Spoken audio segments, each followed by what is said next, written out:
A4C all for Christ. ఏ అపాయము రాకుండా యెహోవా నిన్ను కాపాడును, ఆయన నీ ప్రాణమును కాపాడును.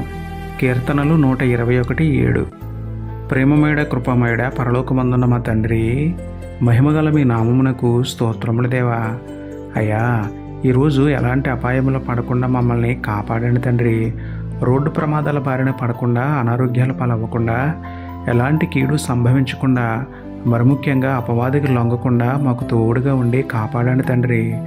మరణకరమైన అపాయాల నుండి తప్పించి మా ప్రాణమును కాపాడండి ప్రభువా. దురాశలకు లోనవ్వకుండా, దుష్క్రియలు చేయకుండా, పాపంలో పడిపోయి పతనమైపోకుండా మమ్మల్ని కాపాడమని వేడుకుంటూ, కరుణించే దేవుడును, కాపాడే దేవుడును ఆయన మీకే స్తుతులు చెల్లించుకుంటూ, నమ్ముటని వలననైతే నమ్మువానికి సమస్తమును సాధ్యమే అన్న విశ్వాసంతో యేసయ్య పరిశుద్ధ నామములో ప్రార్థించి పొందుకున్నాము పరమ తండ్రి. ఆమేన్.